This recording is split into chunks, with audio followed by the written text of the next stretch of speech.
All right, it is Wednesday at noon, so it's the mortgage firm, Wellington Lake Worth, and we are here live. Every Wednesday, we are here at noon just to cover any mortgage-related questions you might have, and we cover a topic, and today's topic is going to be down payment assistance, with Hometown Heroes being 99.9% gone. We just want people to know there's other programs out there for first-time home buyers, so we're going to walk through a couple things and some things for people to be looking at. But as always, I'm here with Elizabeth Lopez, top manager over at Regions Bank, and Tom Bennick, most patient loan officer you will ever run into. Been working with Tom forever. Been working with Elizabeth for just under forever. So I'm sure word's gotten around by now. We've all kind of worked with each other forever, whether it be in this industry or banking or same industry, banking, whatever it is. So, geez, I think together we might have, 10, 12, almost 15 years. Mike, you and I go way back to BC. That's a lifetime ago. We were back at it. Were you there at National City before it came? Were you at Fidelity before it became National City, before it came a PNC? My first, I think, was National City. Okay. National City. Yeah, I came in as they were converting over from Fidelity to National City, and then they immediately converted over to PNC. So yeah, those are good times. So. But none of it was ever worth anything until we met Elizabeth at Regions. Then it became, then I understood the light of the industry. I saw the light. Saw the light. Yep. So, all right. I'm looking for the light.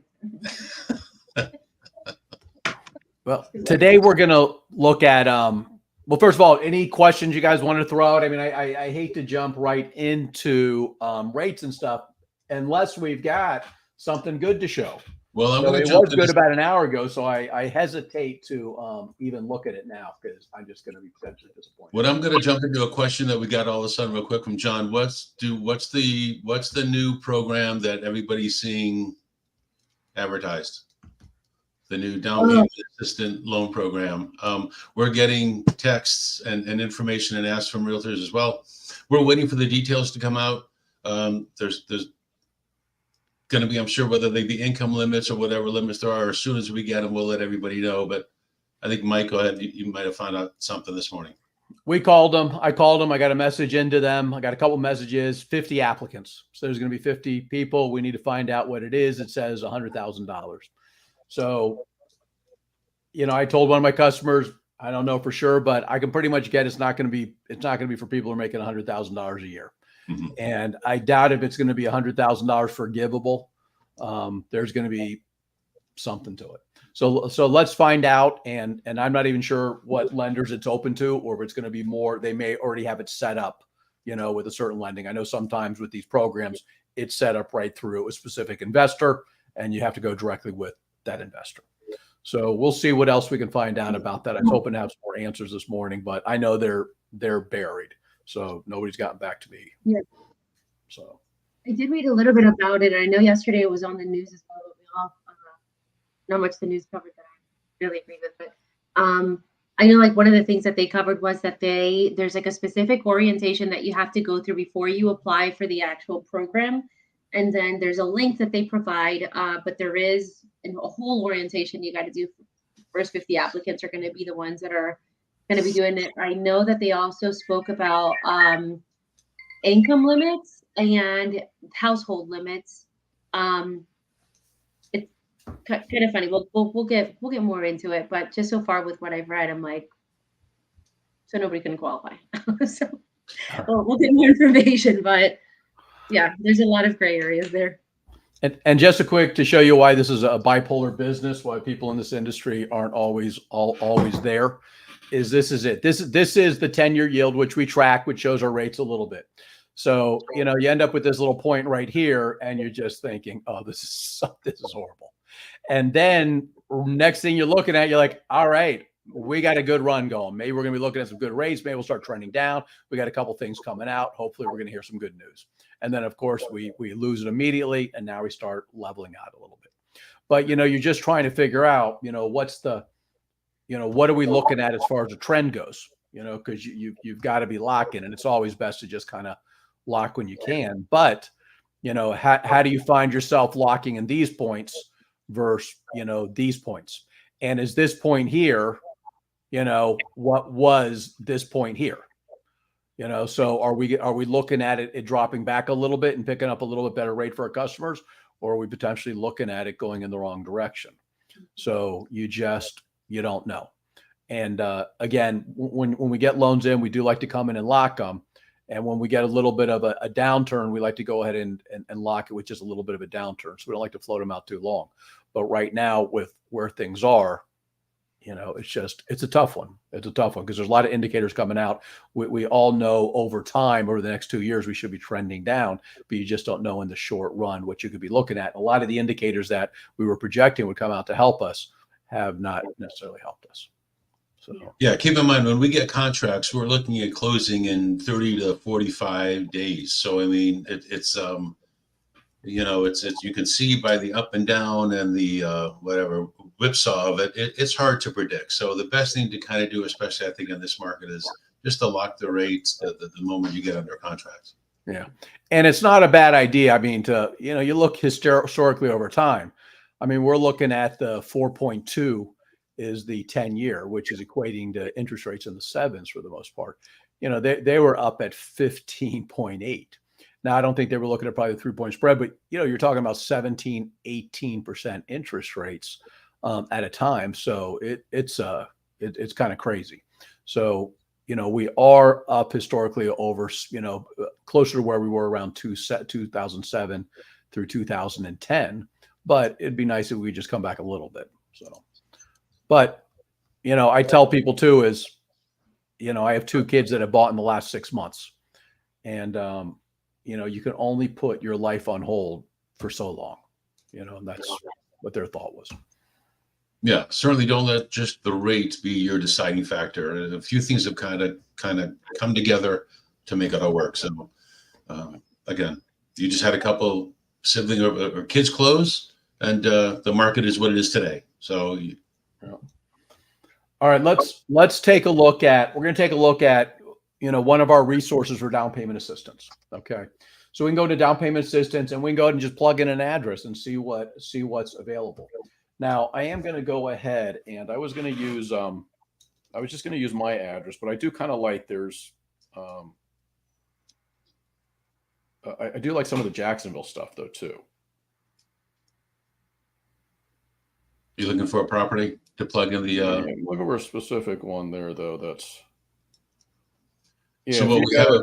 You got a Jacksonville property for me? Do I have a Jacksonville property? Give me a minute. I'll find you one.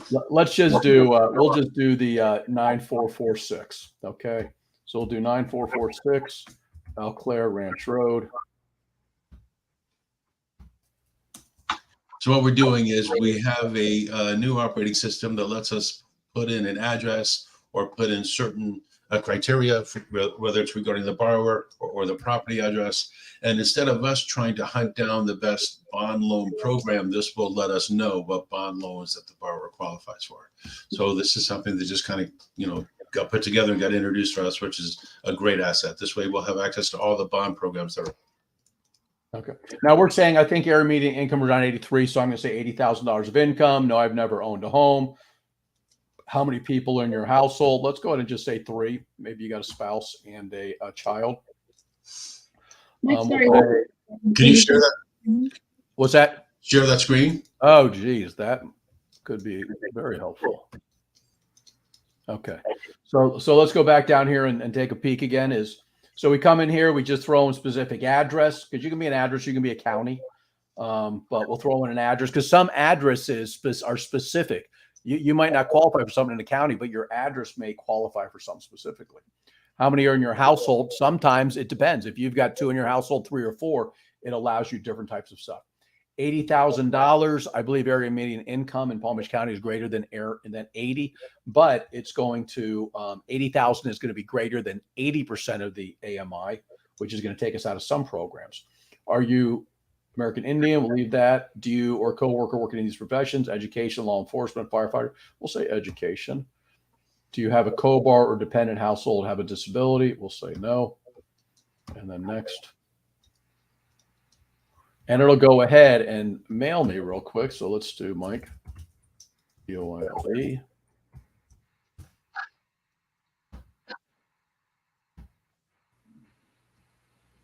Lending professional. But if you come over here, you can see it's already come out and said 18 matched programs. So we've got 18 matched programs, $20,000 for the Genoa fund. Let me.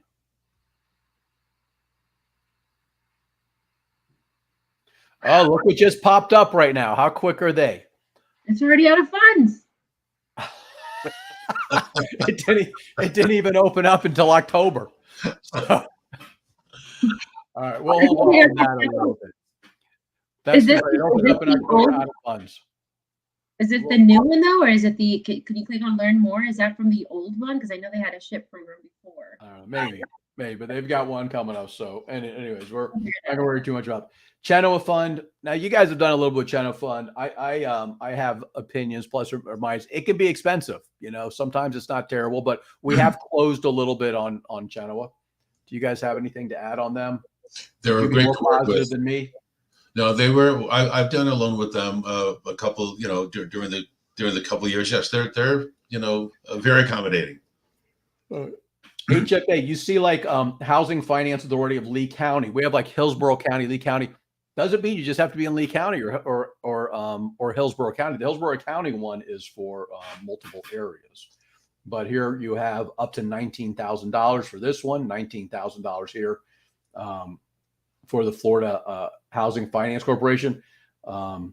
And Florida Housing is what we were doing our Hometown Heroes through too. So there's a lot of programs through Florida Housing, and we'll pop up and look at some of their stuff in just a second too.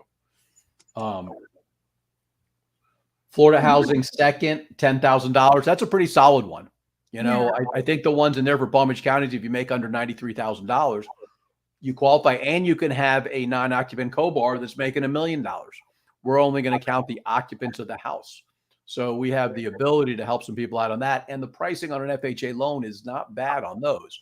As you go to a conventional loan, sometimes you got to really look and see how much we're helping. Mm-hmm. Housing Lee County, 7,500. All right. What's that? I was going to say, all these come with, every time you click on learn more, just letting, there's going to be a list of guidelines and things to kind of like see if you qualify exactly for that program. But this is a great program to use, a great tool to use. All right.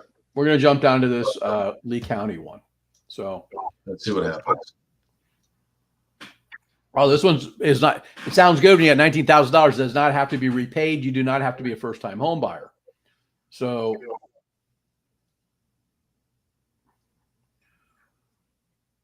that's one you want to look at, but the main things I want to look at on those is how long is it forgivable? If you get $19,000 is forgivable, that can be a pretty good thing.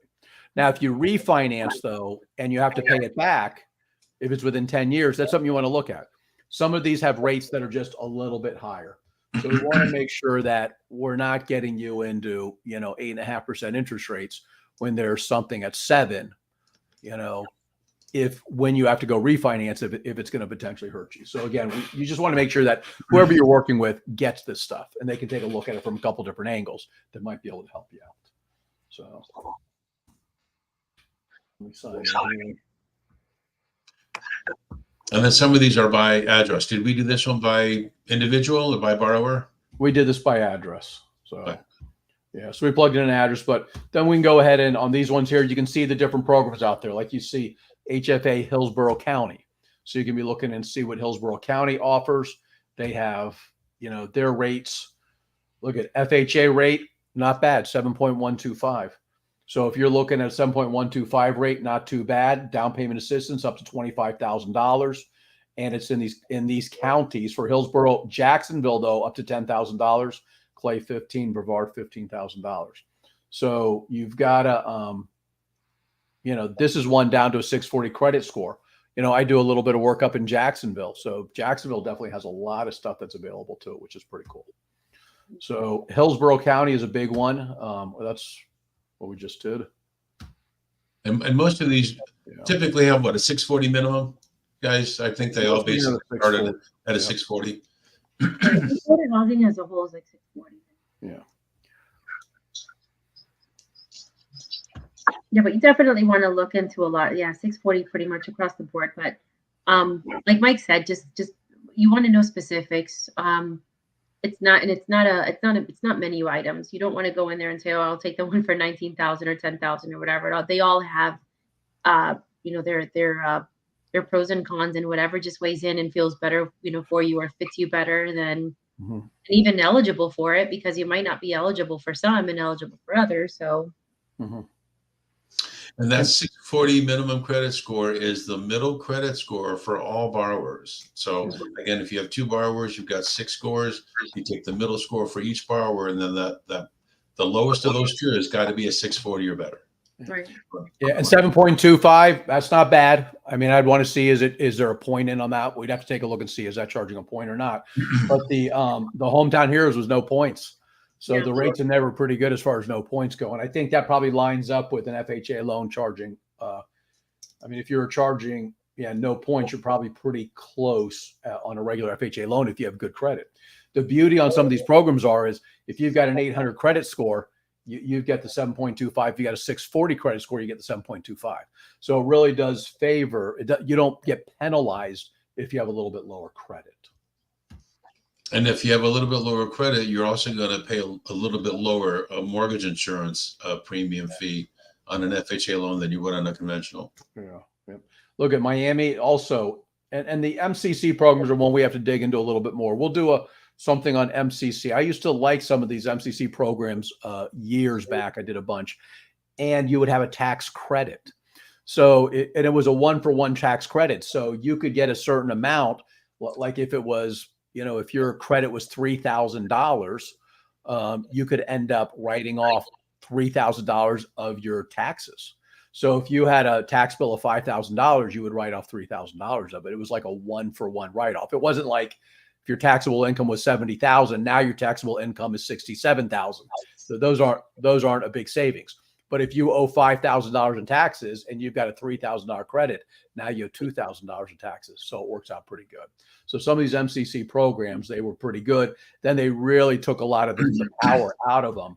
And then it looks like some of these are coming back. So we need to dig a little bit more into these. Jacksonville's got a couple things too. And that MCC is considered a mortgage credit certificate. So you get a mortgage credit certificate, and that's how you get the credit towards your taxes. Mortgage credit certificate. Yep. So as you see, I did very well on my exams. I do my study. You did very well, and you were paying attention to that class, so good for you. So excellent. Google and I study together. All right, we're going to get back real quick. We want to take a look at the. They had a couple good things. We're gonna pop in real quick on the. Yeah, the other thing also, when we were looking at the other pages, if you guys noticed that there was something that said Hometown Heroes completely out of money, or the funding just we're still seeing a little bit of funds coming back into the loan, to the point where we have to, by Tuesday morning at 10 a.m. Well, my face is to the side. But Tuesday morning, 10 a.m. we have to be ready to hit that submit button in order to reserve funds. But we do see funds coming back in. So I had a few people reach out to me and say, I have lenders telling me it's done. Well, it's not going to go away forever. Like eventually, what happens is that this money is going to end up being recycled, whether it's loans that are not being closed right now that are either falling through, or maybe people just towards the end of it just reserved funds that just aren't closing. But you're also going to start seeing loans that are going to be repaid from when it first started last year in June. If somebody sold their property all of a sudden that one's out, that money's going to be coming back into back into that money pile. So it's not going away completely. And I know a lot of lenders wish it did, because maybe they're not offering it. But I'm telling you right now, there's still some on there. I was on the phone with Florida Housing last week, and the gentleman I was talking to, I had a question, and he says, get ready on Tuesday because $3 million is about to be dropped on Tuesday. And I was like, oh, okay. So they have that information and they know what's coming back. They know what's coming in. So don't dismiss that just because, a lender that maybe is not offering these down payment programs just says they're either bad or they're doing away with something. Get the information from people who are offering it. if we're getting the contracts in, we'll give it a try, like maybe a Tuesday. If we got a long enough commitment period, maybe we could wait till the next Tuesday too, but we don't want to put it off too long. And the money does go quickly, so you got to have pretty good reflexes. Now, luckily, Elizabeth was a Division I athlete, so she still has cat-like reflexes. So when she hits that enter button, she gives you a good chance of getting that money. I sleep like this every night. That's what so, anyways, all right. Every Monday night, I'm like this. There's other bond programs that are. You don't have to be a first-time buyer all the time. There's other products out there that are great. That are always for first-timers. Great point, Tom. So I'm on a roll today. You are. We should have taken today off and let Tom do this thing. I will. Tom today. So good for you. All right, let's get the boss listening. All right, let's get out of this. Hope everybody, if they were disputing their property taxes or their mortgage, I hope they were all disputed it yesterday. Here we go. Happy dispute day yesterday. Happy dispute day. Yep. If your phone starts ringing, it's probably Dorothy Jacks, Mike. You get my information from Mr. Doyle. All right. There we go. Let's see if we can get this thing. Well, all right. Let's do. We're just going to pop on a couple things. This was kind of some interesting stuff, but there's just a couple things that are a little bit interesting here. Let's get this onto the page that you can actually see. All right. So there's just things like there were some interesting things. 35% of non-homeowners do not have enough money to put towards a down payment on a house. So over a third of the people just don't have any money or don't have enough money. 40% are not aware of down payment requirements required by lenders. A lot of people think that you need to put 20% down. It's 30% of homeowners and 39% of renters believe that you have to put 20% down. And 42% are not aware of any low down payment mortgage options. You can put 3% down if you're a first-time home buyer on a conventional loan. You can put 5% down if you're not a first-time home buyer on a conventional loan. And you can put 3.5% down on an FHA loan if you're a first-time home buyer or if you're not. Everybody says FHA is a great first-time home buyer program, which it is, but it's also anybody can get an FHA loan for the most part, all right, within the parameters.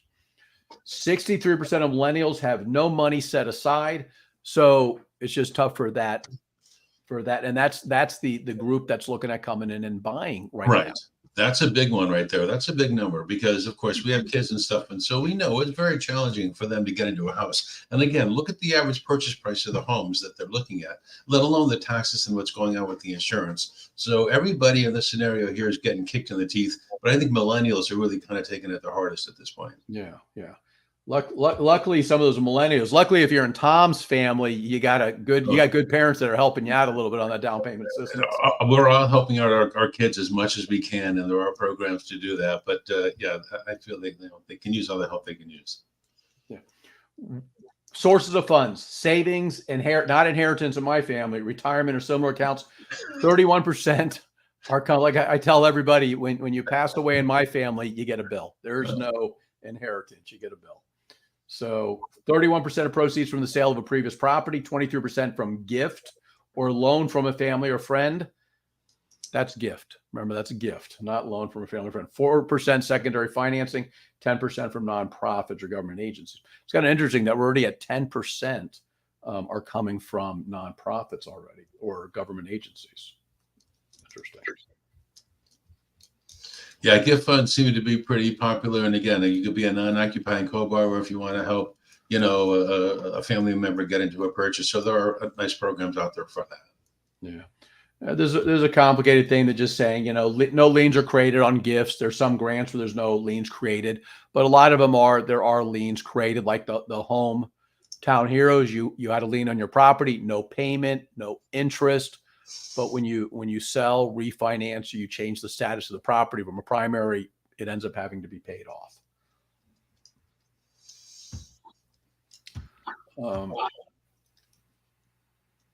Here we go. Facts and myths.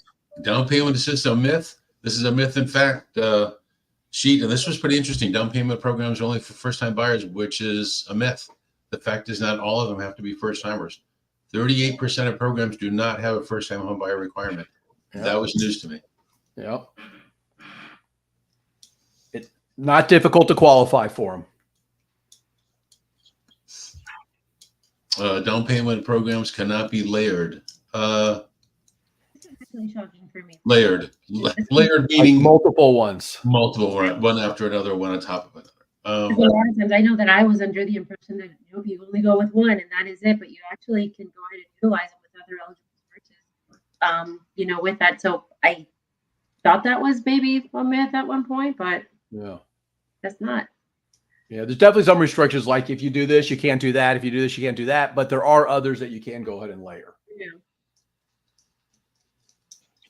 A myth: down payment assistance programs are only for very low cost homes. Fact is, 87% of homes are eligible for one or more programs ranging in the value of $200,000 to $700,000 in high cost markets. That's a high percentage too, at 87%. That's almost half. Yep. Almost.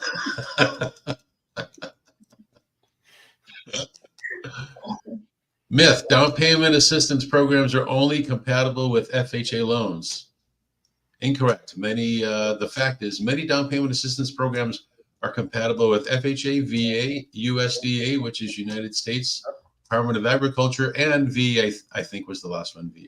Yeah. Okay, it was. And conventional. Yeah. And conventional. So, it's mostly conventional. There we go. Yeah. So basically what we were looking at is how to find DPA brokers. We went ahead and we filled it out, and it kind of spit out some stuff. It shot me an email, and it just gives you some stuff. And you can see through here, we have a little bit of the learn more. All right. And the bottom line, it's not so much going through all of them because these things change all the time. It comes back to just make sure you're dealing with people that have access to this information. Like I said, we just went through this Hometown Heroes, which was huge. When you talk about the amount of money that we went through, a lot of lenders just don't even offer it. They just were not offering Hometown Heroes. So they're not offering Hometown Heroes because they're squeezing, the lenders a little bit on margin. So they're not as profitable as some of those stuff. And a lot of these down payment assistance programs, they're not as profitable as the other programs. But really the way we look at it is, if it's out there, I just want all the customers knowing when they come to us, we're going to put them in the best program that's out there. And you know what? It's always worked. And if those programs are out there and they're going to help people buy a house, we want to help them buy the house. And I think in the long term, that's always been a successful recipe for our business models. We mentioned earlier, kids purchase houses and things like that. We're looking to do the same thing. And it is kind of a lot of programs now and a lot of things out there to help. But yeah, so if there's a program out there, regardless if the margins are being squeezed by corporate or by the owner, Elizabeth and I really don't care about that. So we'll be happy to help. And let's squeeze the owner. It's only going to benefit the borrower. No, all kidding aside, I have to give it to Mike. Mike's never turned down any of these loan programs to offer from the branch ever, regardless of what the parameters are. All these loans do have limitations on the lender and on the title side. So, and Mike's never really turned any of those down. So it's a great asset to have. Now I have Vera's asking, how quickly can you refinance? And I tell people there's going to be a lot of pressure to refinance because there you have a lot of great salesmen out there. So as soon as you close, people are going to be calling you to try and get you to refinance. They're going to make it sound like it makes sense if they can drop you a quarter point in rate to go ahead and refinance. So my big thing is I'm telling people, hold off.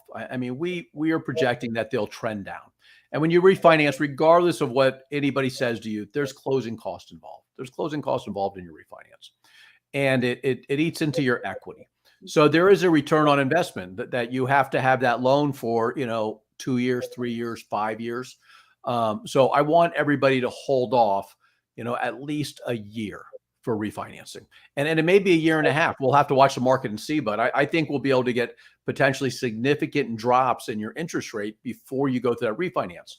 I hate to say, but I've shown up at conventions where large lenders have said, hey, you may be able to get 2-3 refis out of each of your customers, which to me is horrible. We want to go ahead and time it and try and get one refi, drop you down significantly, and then watch if the rates go down to a ridiculous rate again, which I hope they don't. But if they do, we want our customers to take advantage of it. And then maybe, at that time we reach out and we get a second refi, but that's not our goal. And we'll be doing streamlined refis for our existing customers, and we'll be doing whatever we can to try and help them out on their cost. Keep in mind, you also have to give it a little bit of time for for your property value now to increase, because you've got, for those of you that have those seconds that have to get paid off, they have to get paid off once you close. And you certainly want to be sure you've got the equity in your property to do that. So don't refinance just because you're saving a quarter or a half a point. There's a little bit more behind it. Yeah, and we're going to be running into some issues, because if you put 3% down, and if you got $100,000 house, let's just say you got a $200,000 house, and you put 3% down, you've got 97. So you've got a $194,000 loan, and then you've got a $10,000 down payment assistance second on it, so now you've got a $204,000 loan on a $200,000 house. So that house is going to have to appreciate for you to be able to get to a point where you can refinance it and pay off your first mortgage and your down payment assistance. So that's the stuff we want to look at. That's why I do tell customers, and I'm not a big fan of paying your mortgage down quickly in general. But when the rates are high like this, and we know that all our customers are coming into a refinance, I am a big proponent of paying your mortgage down now, because that'll give you more opportunities when you go to refinance. Now, when you actually refinance, I'd rather see you take that money and invest it in something that's more liquid. And again, because we all make a lot of money off of millionaires that are refinancing because they don't have any money, because all their net worth is tied up in equity in their house. So I'd rather see that money in some investment product that you could access if you ran into trouble. But it's easier said than done. People always say they're going to take it and put the money off to the side, and they don't, whereas they do believe that sometimes they can just set up an auto pay to pay down the principal. So you do have to weigh that in there too. Or another thing, if you happen to think, go pay down a credit card that's at 22, 24, 30%. Leave the 7.5%, 8% mortgage, 6.5%, whatever it is. Leave that alone for a little bit. Go pay off some debts at very high interest rate and get those off your plate. Such a great point, Tom. Such a great point. Is we'll run into people that have got $20,000. They got $20,000 to put down on a house, and I got $50,000 in credit cards. You're like, oh, jeez. I just don't know if that's the right way to be saving money. Mm-hmm. So. The other thing we're seeing a lot, and we see a lot of credit reports, car payments. Car payments lately have just been becoming expensive. I mean, very expensive. $400 or $500 you don't even see anymore. You're $700, $800, $1,100 for some of these cars. Yeah. Yeah, if you're going to be paying $1,500 for your car, you want to have it. You want to have a bed and a bathroom in it, because that's a good chance going to be where you're going to be living. It's crazy. It's so just a bit of a heads up. And I got Kevin asking, do you have programs with no mortgage insurance? And we do. The Home Run program has no mortgage insurance, and that's basically by the address. I've got one in Jacksonville right now. I love it. And if you have a certain type of program where you're locked in on a good interest rate, and if you're a first-time home buyer and you fall within certain income limits, if your credit scores are lower, you still can end up with pretty good interest rate on your first mortgage. Now you get crushed on mortgage insurance. The mortgage insurance, you get a $50 a month mortgage insurance or $250 a month mortgage insurance based off of your credit score. So if you qualify for one of these programs and you have credit that's not, 780 credit scores, and your mortgage insurance is higher, if we can wipe that out, that's huge. So you take a $300,000 loan where you were expecting $250 a month of mortgage insurance, and now you're down to zero. That's huge. A huge help to a customer. So, well, it's going on 34 minutes. 34. So we're a little bit minutes. All right. Tonight we have classes. Go to Zoom, tmfclasses.com, sign up. We've got lots of classes. It's going to be a home buyer class. Elizabeth, do you have any classes at any bakeries coming up? The 27th. I was looking at my calendar right now. So September 27th, PR Bakery. We're hoping this one to be big. We're going to go over a few down payment assistance, go over this website as well. Just all the information you can get, and it's just a cozy place that I absolutely love. Good energy, and we're just there to help everybody. So I know that Heber Santiago is so good about just having people just come by and let it just be an open forum. And I think we all learn from each other. It gives everybody an opportunity to ask the questions that they need to ask while they're there. And I got to share, I think every single class that we have done since this started in February, there I go again, since we started in February. Why do I move so much? We'll just match with you. There's been anywhere between just 1 to 2 closings. I think we had a class that we had like 4 people close on. So good Yeah, stuff. you've had some great turnouts of those classes. Really Yeah. good turnouts. You've got a lot of customers in here. Those have been excellent classes for you and Aber. So, Yeah. Thank you. all right. All right, everybody. Thank you for joining. We're going to be tonight. All right. 6:30 tonight via Zoom, tmfclasses.com. All right, everybody. Have a good week. Thank you. Bye.